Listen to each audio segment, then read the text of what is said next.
Hello, everyone, and welcome to SDG Live. My name is Pratik Desai with the UN Foundation, and we are here today at the World Economic Forum in Davos, Switzerland, to talk about the role that impact investing, and particularly impact investing from family foundations and organizations and millennials will have on driving progress with SDGs. So I'm pleased to be joined by Abigail Noble, who's the CEO of Impact, excuse me. Yes. Great to have you here. Thank you for being here. Pleasure to be here. Yeah, and so I wanted to maybe just, at a very high level, get a sense from you of the work that you do at the Impact, and specifically how it relates to driving, greater investments in sustainable development, in impact investing, but then also the work that you do as part of Nexus, which is a massive organization of young people who are committed to using philanthropy effectively and in a way that kind of channels their money into more sustainable outcomes. So I wonder if you could maybe just talk to us a little bit about the work you do and how you work with Nexus and with the Impact to drive some of this action. Absolutely, and thank you for this opportunity to share. Impact investing is a topic I'm very passionate about, as are many Nexus members and many people here at the World Economic Forum. And so the Impact is a social enterprise. It was co-founded by members of the Rockefeller, Ford, Pritzker, Case, and Midyar, many other families. Sure.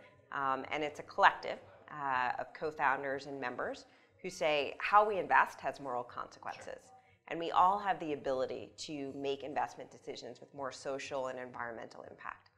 So the Impact of the social enterprise provides educational services to those families. It provides data-driven insights, because data is very important for making more informed decisions, and also community. We do roundtables on things like sustainable fashion or modern slavery in the supply chain, or thinking about things like water security. So many of the areas and topics that relate to the Sustainable Development Goals are topics that people want to learn more about, and they're thinking about it as, I want to have more impact, not just with my philanthropy, but also with my investment and business decisions. And the more that we can incorporate impact into our business and investment decisions, the better the world will be. Yeah. And so we have many families who are also part of Nexus, and we've done joint events with Nexus. And I've been involved with Nexus, I think now for 5 or 6 years. And I remember in the beginning, this topic of impact investing was still very nascent. Right. And the first session we hosted on impact investing, the room was packed. And everybody had so many big questions. Right. And now we have 4 or 5 sessions at the Nexus Global Summit on impact investing in different levels, different subtopics. So we've deepened and broadened the conversations on impact investing with the Nexus, and so many more people are informed on it. That's great. It's an exciting time to be involved with impact investing, to be involved with Nexus. Sure. And the work that UN Foundation is doing is so critical to all of that. Yeah, no, we're happy to support it, and like you said, it's a really exciting time, I think.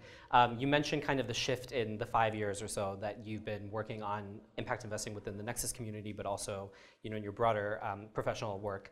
Can you maybe talk a bit about this transformation you've seen in the way young people approach these issues? So we know, for example, Nielsen just came out with another survey a couple of days ago that said that, for I don't even know how many times in a row, but for the next consecutive year, millennials have been proven to show that they are actively looking to spend their money on companies that they feel good about, that they are willing to pay more, and they're willing to invest more into issues or causes that they feel will drive positive impact across society. Both. So thinking about, how are you seeing young people, and particularly the investors you're working with, think about incorporating, ESG issues into their investment decisions, about how they think about the impact that their money is going to have on broader things.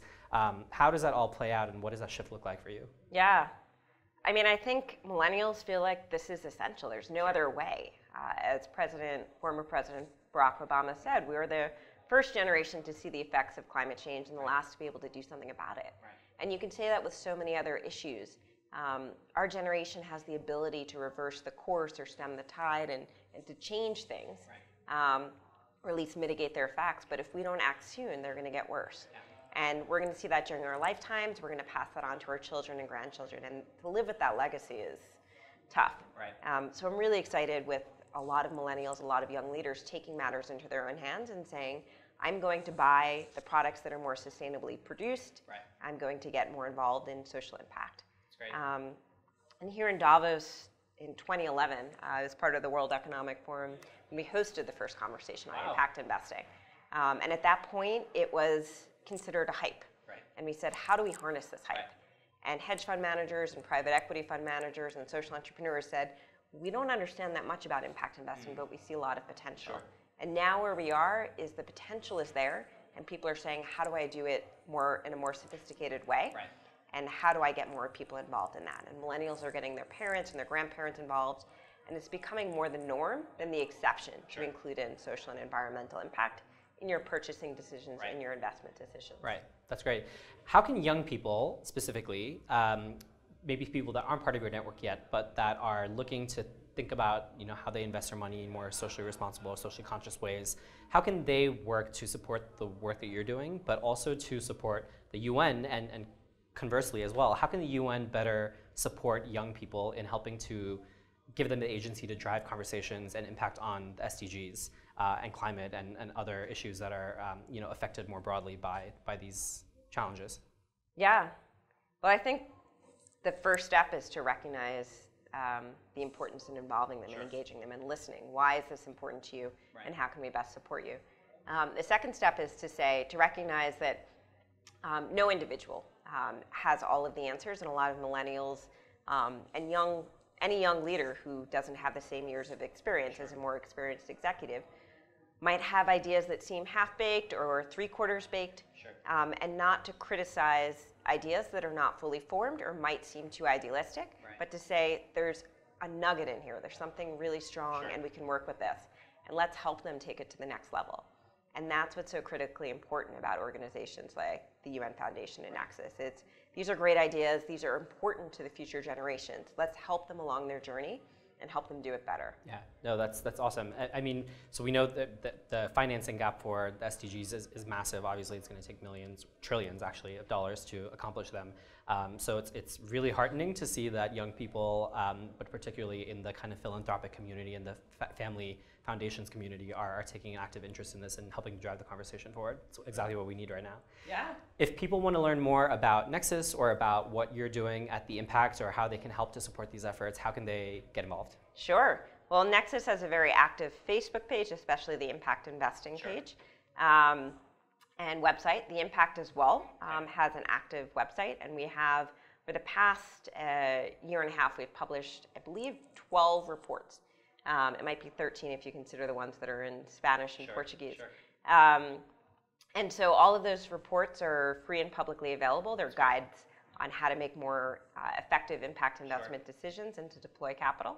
So you're free to go to our website, read those, download those, share those. That's great. And as well, we're here to be of help, so feel free to reach out. Perfect. Well, Abigail, thank you so much. This was a really interesting conversation, and I think something to watch, especially going forward over the next couple of weeks and months post-Davos. So thanks again. And thank you all for joining us again. We will be back again tomorrow for another session of SDG Live. Follow us on #SDG Live or on sdglive.org, and look forward to seeing you soon. Take care.